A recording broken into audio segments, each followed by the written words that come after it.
I don't understand how, but I don't understand how they didn't know anything about this. I don't get that. It's it's too early to start blaming. I know I'm not blaming anybody. I just don't understand. They have so much stuff. Anyway, I'm prepared to hold my to hold that until we can do the retro at the end. right. Shimon and Sensori and Reb Shimon say they did not disagree that concerning anything of one category is liable. He is liable. Concerning what they do, they differ. Concerning something of two categories, that Reb Eliezer holds him liable to a katos and Reb Yeshua exempts him. Said Reb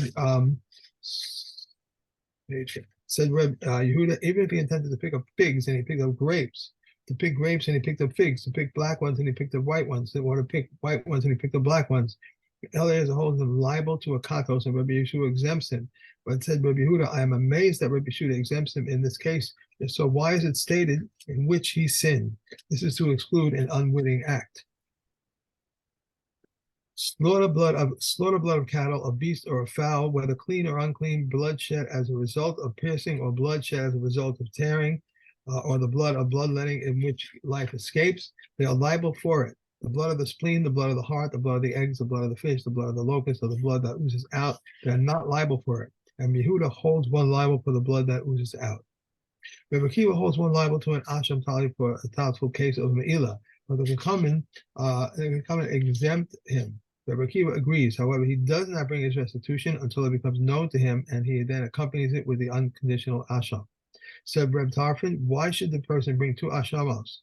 Rather let him bring restitution and its fifth, and let him bring an asham for two salam and say, if I am surely guilty of my ilah, let this be my restitution and my asham, and this my asham. And if it's doubtful, the money is donation, and the asham is an asham torah. For from the same species, is that right? Yeah. Sorry. Okay. For from the same species in which he brings for an obligation of doubt, he brings for an obligation of certainty. Okay. Okay, so it's important just to refresh this in our mind, because this theme is going to play a big part in the coming Mishnayos. So first of all, everyone agrees that an asham taloi is for a case where someone has a safek if they did a chet that involves a chatas.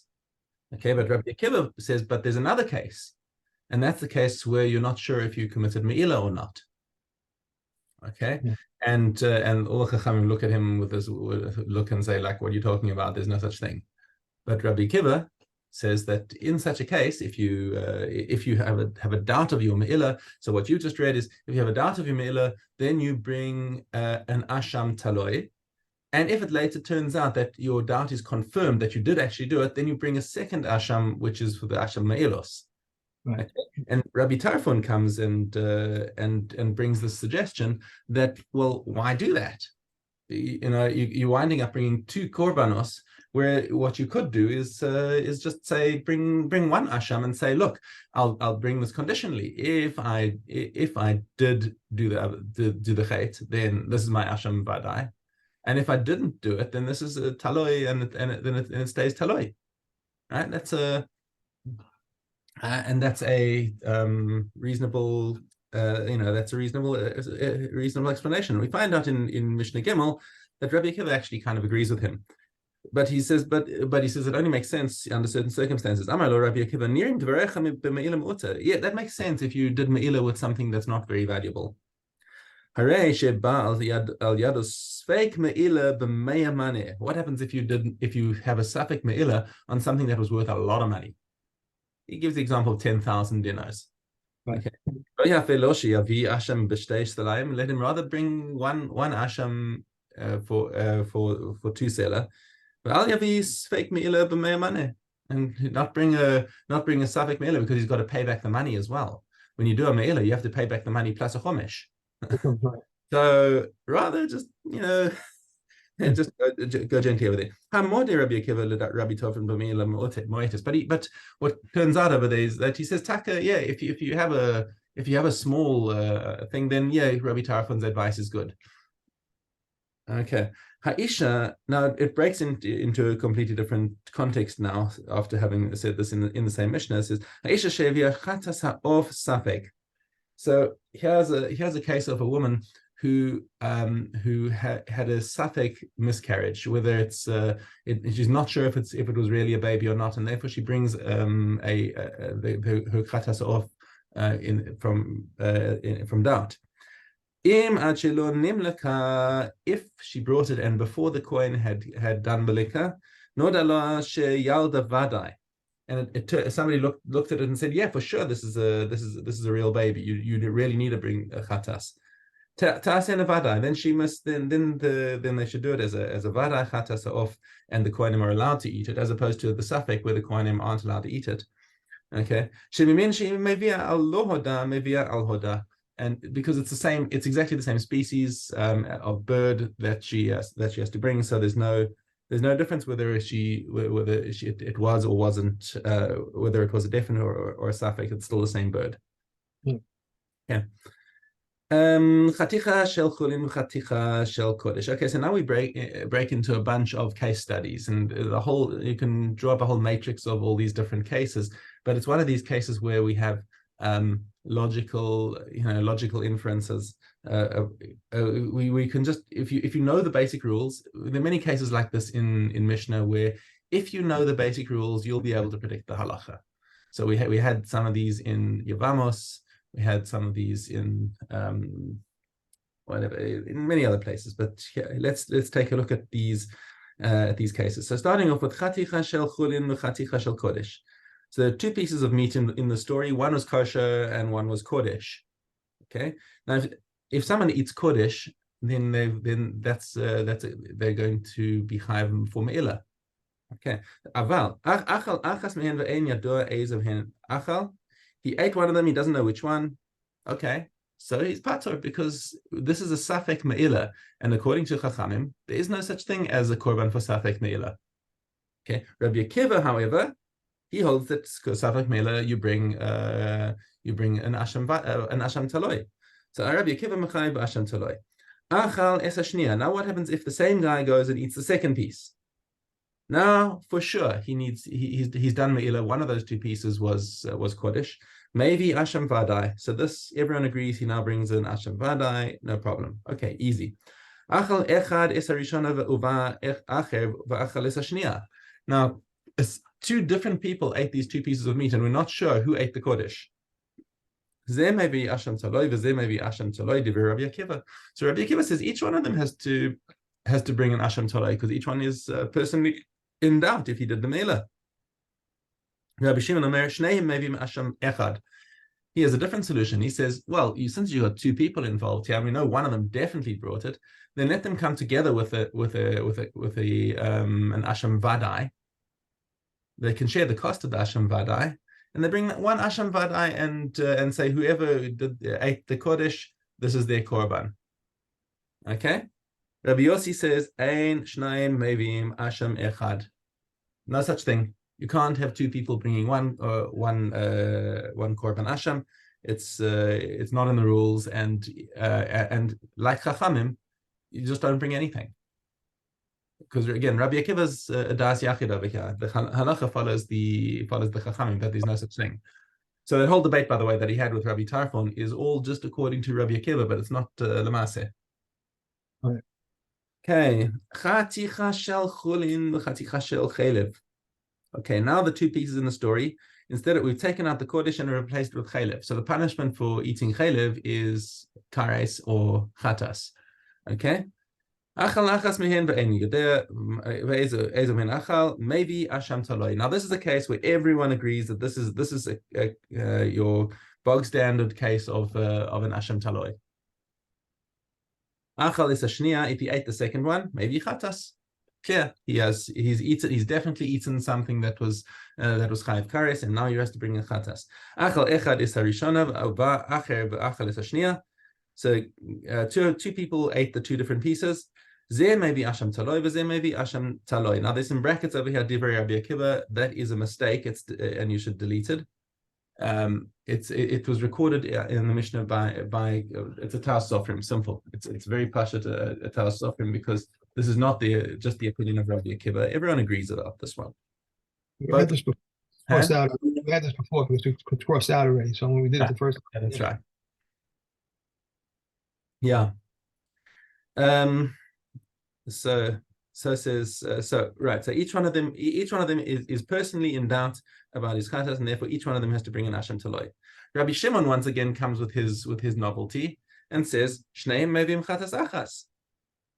Yeah, let them both come together, chip in towards the price of a chatas each, and say, okay, whoever this chatas belongs to, that's who it's being sacrificed for. Rabbi Yossi Omer ein shnayim mevim chatas achas, and he has the same put down to Rabbi Shimon. There's no such thing. You can't have two people bringing one korban when you, and have this tonight. Okay, we're going to see these opinions explained more in detail later on. I think Rabbi Yossi is going to give more detail about this later, if I recall correctly. Yeah. Okay, so that's it for new Mishnahs today. And we are at Aleph Hey. Yeah. The following did not bring an offering. She who aborts a shell filled with water, or filled with blood, or filled with a varicolored substance. She who aborts something resembling fish, locusts, abominable creatures, or crawling things. She who aborts on the 40th day, or one who delivers by cesarean section. Reb Shimon declares liable one who delivers by cesarean section. She who aborts on the eve of the 81st day, Beit Shammai exempts her from an offering, but Beis Hillel declare her liable. It says Beis Hillel to Beit Shammai, in what way does the evening preceding the 81st day differ from the 81st day itself? Furthermore, if it was the same regarding Tuma, should it not be the same regarding an offering? Beit Shammai replied to them, no. If you said regarding a woman who aborted on the 81st day, it is because it came out at a time when she is fit to bring an offering. Will you say of it that one who aborts on the evening preceding the 81st day, for it did not come out at a time when she was fit to bring an offering? Replied Beis Hillel, but she who aborts on the 81st day that fell on the Sabbath will poi, for it did not come out at a time when she is fit to bring an offering, yet she is liable to bring to an offering. Replied Beit Shammai, no, if you said of one who aborted on the 81st day that fell on Shabbos, for even though it is unfit for a personal offering, it is fit for a communal offering. Will you say of one who aborted on the evening of the 81st day, since the night is fit neither for a personal offering nor for a communal offering? Moreover, the law of the blood is not inclusive, since if a woman aborts within the Milos period, her blood is ritually contaminated, yet she exempt from an offering. A woman who is liable for 500 doubtful cases, 500. A woman who is liable for 5 doubtful cases of ziva, but for 5 doubtful cases of childbirth, one must bring one offering, and then she may partake of offerings, and she is not bound to bring the rest. For 5 definite cases of childbirth, or for 5 definite cases of ziva, she must bring one offering, and then she may partake of offerings, but she is bound to bring the rest. It happened that in Yerushalayim the price of pairs of doves rose until it settled at golden dinners. Said Rabbi Shimon ben Gamliel, by this temple I will not pass the night, and until they are sold for silver dinners. He entered the Beis Din and taught, if a woman must bring offerings for 5 definite cases of childbirth or 5 definite cases of ziva, she must bring one offering, and then she may partake of the offerings, and she is not bound to bring the rest. And on that day, the price of pairs of doves dropped until it settled at 2/4 of a dinner. Hey. Hey, Bechoros.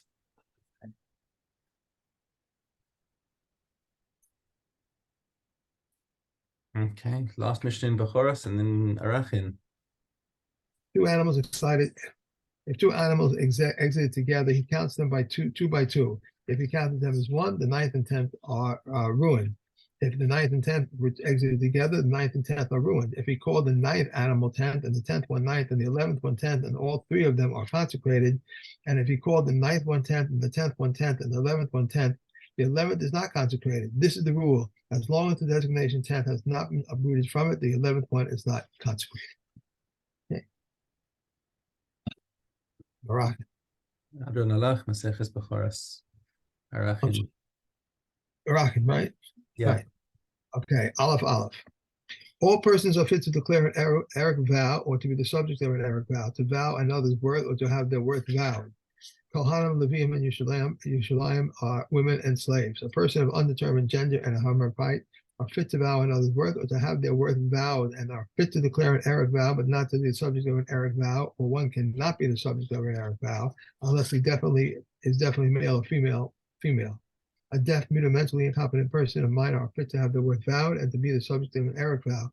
They are not fit to vow someone's worth or declare an Eric vow because they have no understanding. An infant less than a month old is fit to have his worth vowed, but not to be the subject of an Eric vow. A non-Jew may say he is fit to be the subject of an Erev vow, but he cannot declare an Erev vow.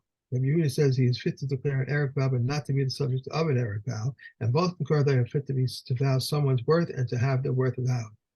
A moribund person and the one being taken out to be executed cannot have his worth vowed, or to be the subject of an Erev vow. Rabbi Kanina ben Akiva. Hold on. We've gone too far. Sorry. Yeah. We just up to Mishnah base. That's it. Okay, Zavachim. Zavachim. Yeah. Yud Aleph. No. Oh, Yud Aleph base. Yes.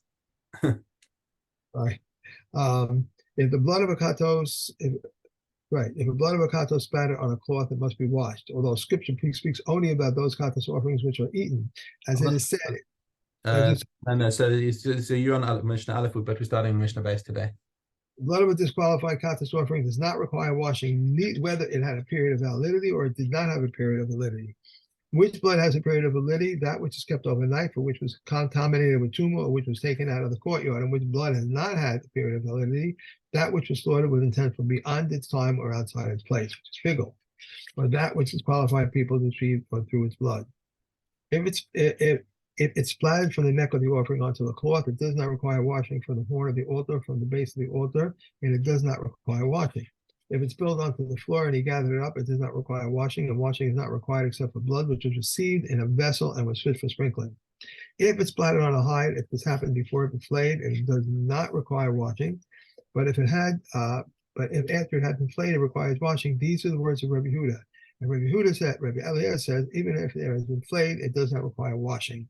Washing is required only for the place of blood and for a thing which is fit to be susceptible to tumor contamination, for which is fit for washing. Clack, cloth, sackcloth, and hide all require washing in a holy place, and the breaking of the earthenware vessel must take place in a holy place. And the purging and rinsing of a copper vessel must take place on a holy place. This is the stringency of the katos offering over other most holy offerings. Okay. Right. Okay, Zion Bait. If, according to two witnesses, a person stole, and according to them or according to two others, he slaughtered or sold, he pays the fourfold or fivefold payment. If one sold and sold on Shabbos, stole and sold for idolatry, stole and slaughtered on Yom Kippur, stole from his father, slaughtered or sold it, and then his father died, or stole and slaughtered, then consecrated, he pays the fivefold payment. If one stole or slaughtered for medical purposes for dogs, if one slaughters is found to have an organic effect, or if one slaughters an ordinary animal in the temple courtyard, he pays a fourfold or fivefold payment. Reb Shimon says exempts him in these two instances. If, according to two witnesses, a person stole, and according to them he slaughtered or sold, they are found to be false witnesses, they pay in full. If, according to two witnesses, he stole, and according to two others he slaughtered or sold, and both of them were found to be false witnesses, the first one pays the twofold payment, and the second one pays the threefold payment. If the second ones were found to be false witnesses, he pays the twofold payment, and they pay the threefold payment. If one stole and slaughtered on the Sabbath, stole and slaughtered for idolatry, stole from his father, and his father died, and afterward he slaughtered or sold, stole and consecrated, and afterwards slaughtered or sold, he pays the twofold payment, but he does not pay the fourfold or fivefold payment. Reb Shimon says for consecrated animals for which he is responsible, he pays a fourfold or fivefold payment. For those of which he is not responsible, he's exempt. If he sold, if he sold it or except 1/100 of it, or if he had sold, we've done 3 Mishnahs. Erevin. Dalit. If one places Erev in a gatehouse or a colonnade or a gallery, the Erev is not valid, and one who lives there does not restrict it. If in a silo, barn, woodshed, or storehouse, the Erev is valid, and one who lives there restricts it. Rabbi Yehuda says that the owner retains a holding there, it does not restrict him. One who left his house and went to spend the Sabbath in another town, whether a Gentile or Jew, restricts it. These are the words of Shemaiah.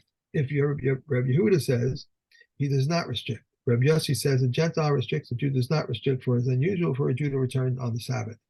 Rabbi Shimon says even one who left his house and went to spend the Sabbath at his daughter's house in the same town does not restrict, for he has already dismissed any thought of returning from his mind. If a cistern is between two courtyards, we may not draw water from it on the Sabbath, unless they made a partition for it 10 tefachim high, whether above or below, or whether it's within its walls. Rabbi Shimon Gamliel says Beit Shammai says below, but Beis Hillel says above. And Yehuda says the partition should not be more effective than a wall that is between them.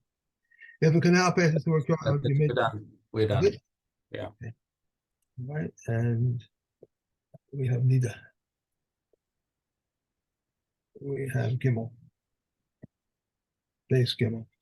What is after a while? As long as it takes for the woman to descend from the bed and wipe her face, and afterwards she conveys tumor retroactively for a period of 24 hours and does not convey tumor to the one who cohabitated with her, the Rekiva says she also conveyed tumor to the one who had cohabitated with her. The sages concede to Rebbe Kiva in a case where she sees a blood stain that she conveys tumor to the one who had cohabitated with her. All women are in a presumptive state of tahara for their husbands. Men returning from a journey, their wives are in a presumptive state of tahara for them. Beit Shammai says a woman needs 2 examination cloths for each and every act of cohabitation, or she should cohabit by using the light of a lamp. Beit Hillel says 2 examination cloths suffice for her the entire night. The Kakaman compose a metaphor regarding a woman, a room, the vestibule, and the attic. Blood of the room is tummy, the blood was found in the vestibule, it's doubt, and tummy since it presumed to have come from the uterus. Okay. That's it. Yeah, done. Okay. Have a great day. Everything should be good. Everything should be safe. Everyone should be safe. Tell us. Amen. Be well. Bye.